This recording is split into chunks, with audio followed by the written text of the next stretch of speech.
Good morning. Sir, you were charged with driving while intoxicated. You're facing up to 6 months in jail and or a $2,000 fine. We're going to do probable cause. You have the right to remain silent. Anything you say can or will be used against you. You have the right to have an attorney present. If you cannot afford one will be appointed to you, sir. Yes. On December 16th, 2024, at approximately 12:48 a.m., officers were dispatched to a major crash at the 6100 block of Richmond Street in Harris County, Texas. Upon arrival, the officer made contact with the other officers who had advised that when they arrived on the scene, the defendant, the sole occupant of the motor vehicle, had crashed into the ditch. Upon contact with the defendant, the officer observed bloodshot, watery eyes, slurred speech, and a strong odor of an alcoholic beverage. An inventory search of the vehicle revealed 1 bottle of whiskey under the front passenger seat. All right, pause right here. This is where things start stacking up fast against the defendant. Bloodshot eyes, slurred speech, and a nearly empty whiskey bottle. That's textbook probable cause territory. But here's the twist. He refused some of the field sobriety tests. Is it a smart move legally? Or does that actually make things worse in the judge's eyes? Which was 2/3 empty. Standard field sobriety tests were attempted, HGN 6 out of 6, the walk and turn was refused, and 4 out of 4 on the one-leg stand. The DIC was read, but the defendant refused. A blood search warrant was... Can you run his criminal history, please? I'd like to see if he has any other DWIs. Your Honor, there's no prior DWIs.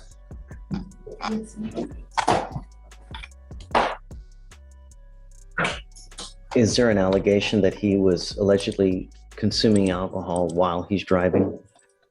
No, Your Honor, they only found a bottle under the passenger seat. Not cold with touch or anything like that. This is a critical courtroom moment. The judge isn't deciding guilt yet, just whether there's enough evidence to move forward. And clearly there is. But notice the conditions. No alcohol, random testing, and strict bond rules. One slip and he's back in jail. That's the court basically saying, we're watching you. Mr. Nesbitt, I'm going to find that there's probable cause to go forward with your case. Have you run his license to see if he has a Texas driver's license? It's eligible, Your Honor. All right. I'm ordering you not to consume alcohol or illegal drugs. I'm going to randomly test you. If I find that you're consuming alcohol or illegal drugs, your bond will be revoked. You will go to jail. No more PR bonds. Do you understand, sir? Yes. Okay. You have a license. You're not allowed to drive unless you have car insurance as well in your name. I'm making that also a condition of your bond. Do you understand? Yes.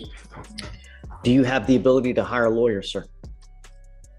I'm sorry? Are you working? What do you do in life? I'm a mechanic. What But kind of I money? can afford an attorney. Do you want to apply for an appointed lawyer, sir?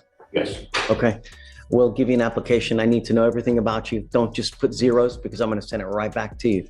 I need to know everything about you. And if you qualify, we'll appoint your lawyer. But just remember, don't consume alcohol. Don't use illegal drugs. You understand, sir? Yes. Okay. Stephen will give you the application. I'll have you sign a receipt with Ramona, and then we'll have you take a seat in the jury box, sir. Did you want to talk? Yeah, Judge, I've got a case, Derek Adams, on the docket. He was supposed to complete 2 classes by today. Not do it? No, he did, Right. but he didn't pass one of them. And the contract doesn't require passing, it just requires taking. And so, Miss Saba, hey, Judge, we have some contracts. I just needed chief approval that that's sufficient. I've never been in this situation. Like, I don't know if I can dismiss a case for failing an effective decision-making Okay. course, but How do you- attempting it. Just Judge, there's not a single chief working today. So it seems like there's not really effective. So let's roll it to decision-making tomorrow. Have him take it again. I'm not coming back here. Zoom in. That's why I have Zoom, to make it easier for you. That's true. I'm appointed. Money's really tight for him. The The contract case is 1,292 days old. We've given him how much grace to get this thing done over and over. Really. And it was Judge- just 2 classes, Judge. Last time, if you didn't have it done, you didn't have it passed. I'm carrying you day for day. The contract doesn't require passing. I mean, I'm actually serious about that. Although it's funny. I would be hard pressed to find a chief that's going to acquiesce to that. I mean, really, I mean, I don't know. It was it was a pretty good PTI offer, Judge. It was just effective decision-making and a gun safety class, both of which are 2 hours. The effective Yeah, it's a decision-making 2-hour class, right? Costs Corey? $22, I believe. There's no reason he shouldn't be able to do it again. Just, you know, a lot of times they don't take it seriously. So let's roll it to tomorrow. Have him do it again. and then let him know, we're gonna redo it day for day until he gets it done. At nearly 1,300 days, I have no sympathy for this person. What's the term? A collateral estoppel or something like breach of contract? It's not my bag of chips. Remember, they're the ones that have the power to dismiss. I don't. Right. They're the ones, I just sign it. They're the ones who actually file the motion. I know that. So do we know when is asking. she coming back? I mean, Kelsey won't be back till Monday, Judge. Okay, so let's roll it to tomorrow. Yeah. Have him take it again. Maybe he'll pass it this time. Tell him to pay closer attention. It's only 2 hours. It's not much. If he doesn't want to do it, okay, I'm just going to roll into Monday. I'm going to keep doing it. It's 1,300 days. We got to take care of this thing. As long I'm as gonna I set have for a trial. chief tell me that the attempt is fine, like I just can't make that call, Judge. Did you see how good of an attempt it was? He failed it. It was like a 50%. Somewhere around 57. So I'm rolling it to tomorrow. is there a possibility that we're gonna have a chief? No. As long as there's another not one chief. more. But if he passes, it gets dismissed. Yeah, and I can ask another, like, if our bureau chief is here or one of our deputy dogs, I can go ask them after docket, Judge. It's up to you. Oh, I've been around everywhere. There's no chiefs. Well, I mean, they would be on the 5th floor, Judge. Yeah, well, regardless, I mean, we have a lot of work to do. We have 3 other courts that we need to cover as well. Yeah. So have him try it again tomorrow. If he doesn't want to do it, then we're just going to roll till Monday. Yeah, really. Is Diane here? He's here, yes. Adam? Come on up. How you doing? Hi. Hi, Joe. Hi, Judge. Nice to see you. Merry Christmas, sir. Merry Christmas to you, Your Honor. What are you doing with your client? Yeah, yes, sir. I did talk to them about the most recent offer that came in this morning. And the VA's not here, so I can't really respond back to her on some evidence. So we were going to go on. Judge, she emailed me this morning. She's looked at the mitigation packet that defense sent, and she emailed me this morning telling me what her offer is. So everything that I relayed to her is her latest update. What is the offer?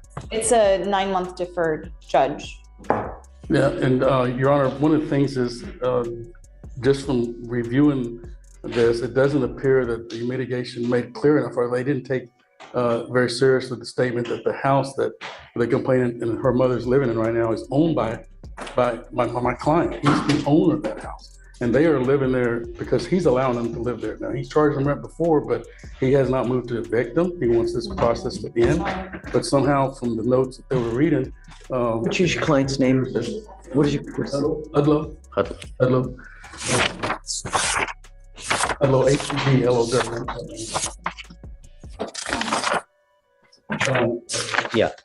And The problem is that it's really old. Your Honor, and I discussed that with them, and so they're willing to keep. He wanted to talk to Mr. Garza directly. I've been back there calling for the last 30 minutes, if not longer, trying to I reach mean, him. what we can do is I can give you till Monday, but it's plea or trial on that day. Yes, sir. You know, That would be, Mr. Hudlow, come up. And Judge, the state's offer is gonna stand. I mean, Come around Morgan, this way, sir.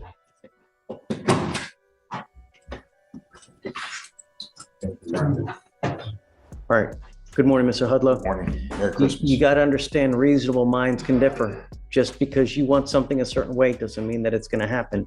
In life, it goes like that in every aspect. You know, when you're buying a car, when you're buying a house, whatever it may be. You know, he can. Now this is where things get serious.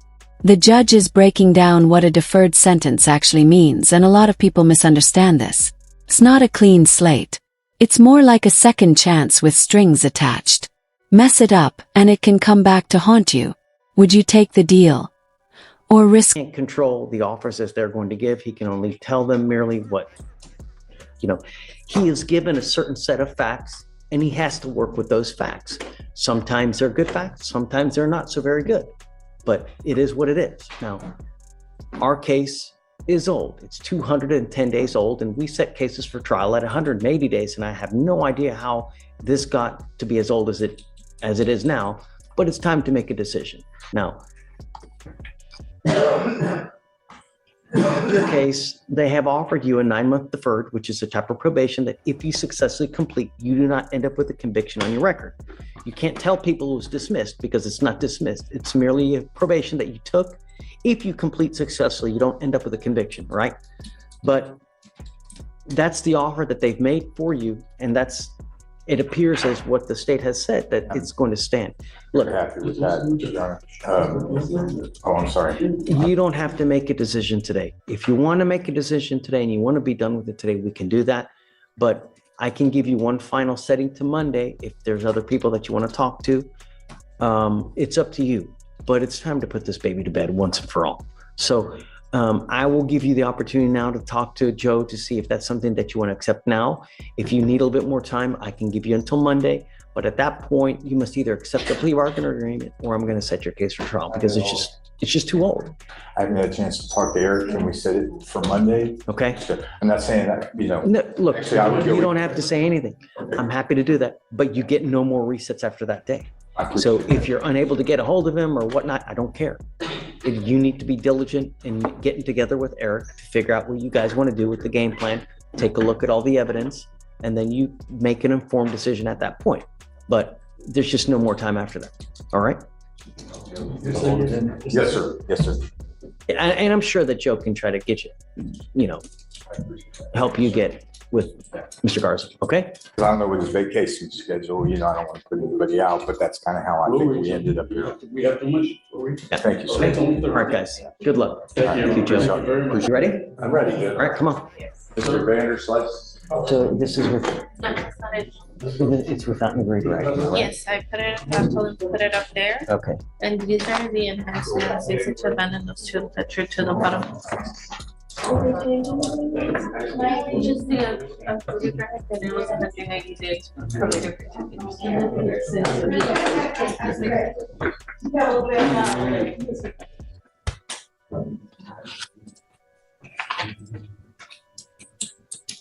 So Yes, Judge? but he had an open container of alcohol in the car too, though? Yes, the surveillance shows that he hadn't been driving from 8:15 to 11 p.m. and the car was also smoking at the time they. Tell me what happened in this case, because I don't know anything about it. I can. I mean, if defense. No, but I want, Okay. please, read to me the dims. Okay, Judge. My computer's been slow today, so my apologies. It's okay. I want to know that I'm making the right decision. Mr. Vanderslice, I take public safety extremely serious. I don't care who you are. I don't care what color you are. I don't care if you're a small farm animal. My only concern is public safety, and if you leave a wake of death, that's just not a good thing, and now you've got a DWI.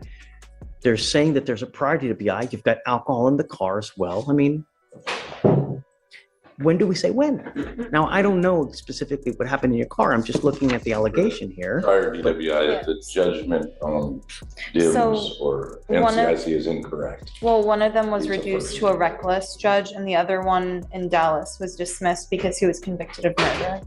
So it's a third DWI. It was, the other one was unrelated. Go ahead. On June 7th, 2024, officers were dispatched to the Circle K parking lot where they were advised of a white GMC Sierra. The officer observed the car partially in a stall, and the defendant was the driver and lone occupant passed out behind the wheel. The car was running and the defendant had his foot on the accelerator. The vehicle was in park. The officers woke the driver, who was extremely slow and lethargic, had slurred speech, watery eyes, a strong odor of alcoholic beverage, an unsteady gait, and had to be guided back to the patrol vehicle.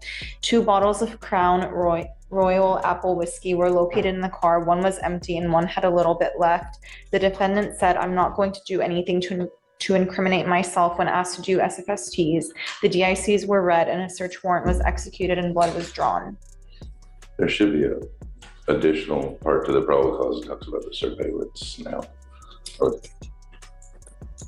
I'm going to give you opportunity to say your piece. But so initially with this case, you went up and they had offered 270 days in jail.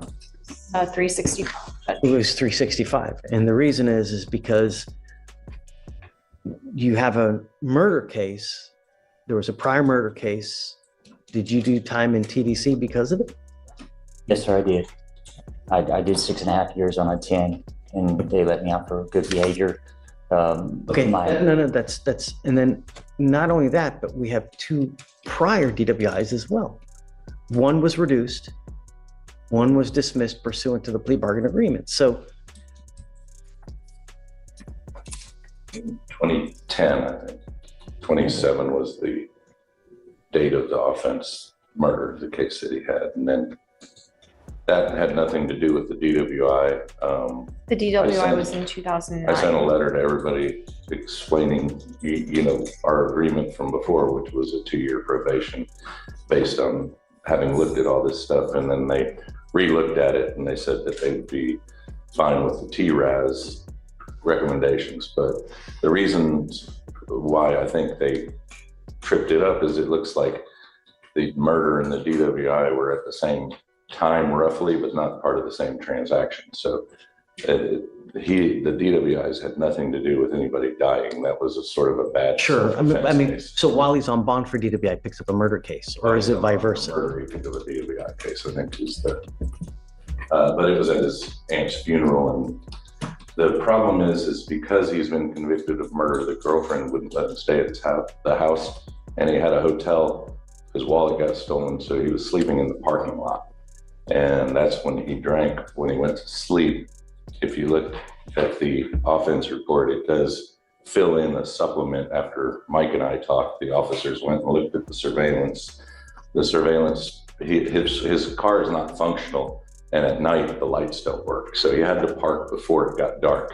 He couldn't stay at the hotel. He parks in a parking space at the convenience store, drinks, falls asleep, gets up to go to the restroom at like 10:30, which is 2 or 3 hours later. So the car doesn't move while he's drinking his apple crown. The car doesn't Do move you at all. have that on video so that we can That's on verify video that? surveillance. Have you seen that? I believe he looked at it with Kelsey. Is that what you I've said? looked at it and it's in their stuff, but it's also in the police report. The officers looked at it and they put it in the DIMS as a supplement. You take a look. Yeah, at least the DIMS I read. So, and it says from 8:15 to about 11:03 when they came there that he did not drive his car. And that's when he says he sat in the parking lot and drank the liquor that he bought at the liquor store before 9 o'clock, obviously. And So you're telling me that he pulls up to a liquor store, he pulls up to a convenience store. convenience store, Correct. And buys the whiskey buys some whiskey at because Circle K? no, it's a different store. So he pulls up the liquor store before 9 o'clock. Then he pulls up to the Circle K at 8:15, I believe, or Sure. 8:30. So how do we know he's not drinking? So Judge, the supplement says that officer also swore the video at the Circle K shows the defendant entering the parking lot of the store in his motor vehicle at 8:20 p.m. on June 6, 2024, and officers arrived on scene at around 10:50 p.m. on the same day. So they see him driving into the parking lot. How do we know he's not drinking before he pulls in at the parking lot? Well, that's why I'm pleading. But, that's part of the reason. Obviously, his car doesn't move for the time he's in the parking lot. But he told me he bought the drinks before when he found out he could no longer be in the hotel. And that is because his lights didn't work due to an accident that his car had. He had to shut it off before it got dark. So he parked, he had nowhere else to go. So there's no accident in this case? There's no injury? accident No, in this Judge. case, no. He had nowhere to go because of the murder conviction. He can't stay with his girlfriend when she has her kids. Are you still on parole now? No, sir. Yeah, it was a 5-year offer from the state. It had to do with a roommate and a fight, ironically, over he was trying to prevent the roommate from driving intoxicated. But it not really a roommate, but it was a guy who was. So do we really have to abandon the first paragraph, right? Because he said that in the Panola County, that's not a DWI conviction, Yes, correct? Judge, that's Yeah, correct. Okay, so let's abandon the first paragraph. The second paragraph, are you wanting to abandon as well? That would make it a mandatory 5-day minimum if we don't abandon. Yes, Judge, and because we agreed, we came to you without an agreed rec, and we said that we would do to you as If you recommended. plead true to this first paragraph here, that would make it a 30-day minimum. Which paragraph? Yeah. The murder, No, I think the intent was to abandon that one. Yes, Judge. So abandon all three. not the last one as well? Yes. That would make it a mandatory 30-day minimum. Yes, Judge. I don't. All right. Mr. Vanderslice, what you're doing now is you're entering into an agreement with me, and you want me to punish you as far as pleading guilty to this DWI conviction. You need to understand that this is a lifetime decision that you're making today, that once you plead guilty, there's no turning away. You give up so many valuable rights. You give up the right to a trial, right to compel witnesses to testify on your behalf, confront and cross-examine your accusers, the right to be arraigned, charged read in open court. If you're not a citizen, or you can be deported, excluded from the country, denied naturalization, you give up the right to appeal. Once you plead guilty, you can't take it away. You have not been able to come up to an agreement with the state. The only other option is to either set up for trial or come to me if they waive that the ability to go to trial and to come to me for punishment. And they have agreed to do so. Do you want to come to me for punishment? Yes, sir, I do. Okay. How do you plead to the offense of driving while intoxicated? Guilty or not guilty? Well, I'm pleading guilty, sir. Okay. I'm going to find you guilty. The idea is that, how old are you? You're 52. Sir. When does it stop? At what point do you learn? At what point do you say, I can't, I got to stop? How much money has it cost you over the years? How much time has it cost you over the years? I can't.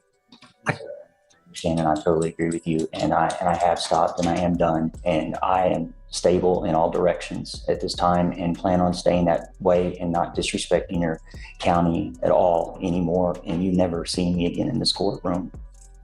Everyone says that. No, The thing is that words mean nothing today, man. I get it that maybe in 1890 business was done on a handshake, but handshakes don't mean squat now, because This right here is more than a sentence. It's a turning point. The judge is shifting from punishment to rehabilitation, focusing on behavior, addiction, and long-term change. But let's be real, do these speeches actually work? Or do repeat offenders just end up back in the system? Drop your thoughts below. people now, they don't think of consequence. They act without thinking, if I do this, what's going to happen? If I say this, what's going to happen? They just act. They shoot first, ask questions later. And in life, you got to know when to say when. Shit is always going to happen in your life. You're always going to step in shit, right? But the idea is that you scrape it off your boot and you walk on, because it's going to constantly happen in your life. Something is always going to trip you up, whether someone dies, whether you lose your job, whether your wife cheats on you. It's always going to happen. But the idea is to figure out how to cope, how to deal with it, how to deal with the anger when it comes to you, because you're going to get angry. This agreement that you're getting with us today, you're pleading guilty to 180 days in jail. I'm going to put you on probation for 2 years, so I've got you next to me for the next 2 years. Yes, sir. And what we want to see is, how do you deal with the anger? How do you cope with the loss? Because it's invariably going to happen, whether you lose your pot, your mom, your girlfriend, someone cheats on you. That's how we need to cope with it. I got to imagine prison must have been one of the worst experiences ever, was it not? Sir, I was raped in prison. And yet that now we have more, it sucks. Prison's not a great thing. It's supposed to be bad. It's supposed to teach you not to come back. I'll never be back again. I bet you said that when you pled to the murder case. How much do you want to bet you said that on the murder case?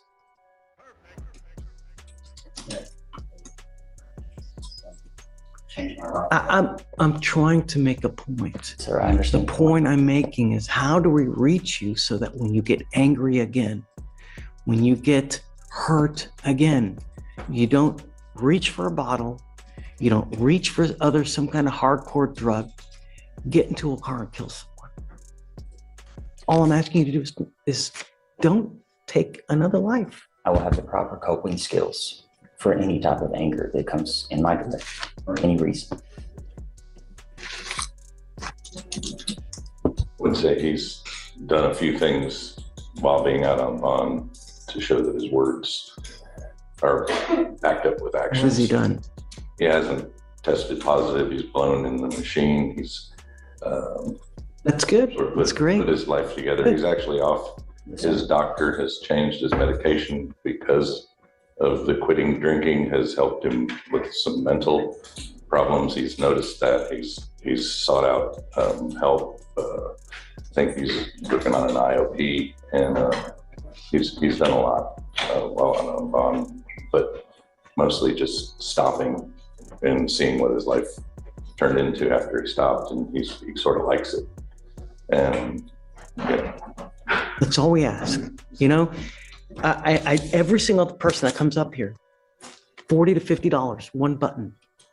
Wherever you want to go, Uber will take you. Right. You know, I routinely take, when I go out with my wife, because I like to drink, Yes, sir. I take an Uber everywhere. So I know I don't end up on the other side of this bar as well. As part of the agreement between you and I, you will be doing a repeat offender DWI education class, a Thinking for a Change, 4 victim impact panels. No drugs, no alcohol, substance abuse treatment.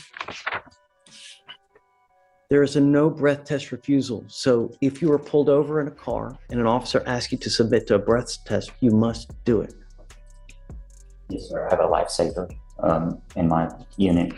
But if you get pulled over and an officer asks you, that's what I'm trying to say, you have to submit to it.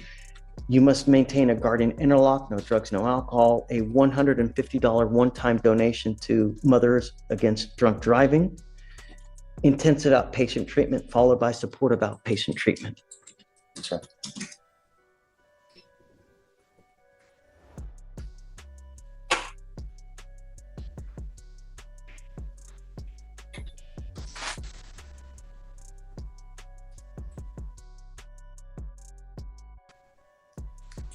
Thank you for being so forthcoming.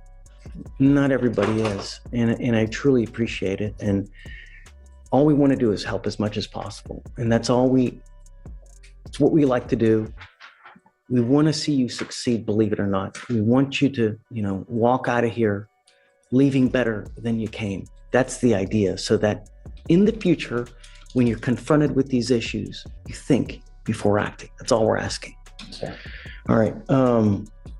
Do you have anything else that you guys wanted to add? No, Judge. Okay. Anything else? License suspension or? Say it again? License suspension or? No, because it's a true first, right? It's a true first because the first one, so I'm not going to suspend the license now. I want you to understand, though, is that if I find that you drink, Sir. I'm going to put you in a rehab facility. There's no ifs, ands, or buts. I don't care if you're kicking and screaming and you got George coming up here just bitching and hollering. I don't care. If you consume, and I don't care where it's coming from, I'm going to put you in a rehab facility. If you violate this agreement, I will issue a warrant for your arrest. I'm going to put you in jail. I'm going to deem you a public danger, and I'm going to make your bond so high, you're going to go nuts. And then into a rehab facility, which is at a minimum 9 months if you respond well to treatment. Do you understand? Yes, sir. All right, Mr. Van der Slice, we wish you the best of luck. I'll find you guilty. I'm going to follow the agreement, send you to it. Yeah. What do you do for a living, Mr. Van der Slice? I'm an auto broker, sir. I help people, families that are facing in Houston, gain access to vehicles. And how much money do you make a month? sir. Okay. The reason I'm asking is because this is the DPS fines and fees and surcharges. Yeah, he's basically indigent. I mean, part of the problem was he was living in his car. So it wasn't a hotel room where he can just stay somewhere. He does have somewhere to stay most of the time now. Jen, the state, I mean, obviously it's up to you, Judge, but the state would be willing to forego the $150 donation to MAD. No. That's part of the agreement that's going to stay, Okay. right? But let me do this. Have him fill out an indigency affidavit because I want to know. Sure. Be honest. You're going to fill out something. You're going to swear to it. So I want you to be honest. How much money you make? You know, if you don't qualify, then you're going to have to pay this fine. But it's spread over 2 years, so you're going to end up paying like $50 a month. So it's not expensive. But I want you to be honest on this affidavit. All right? Okay. Come on.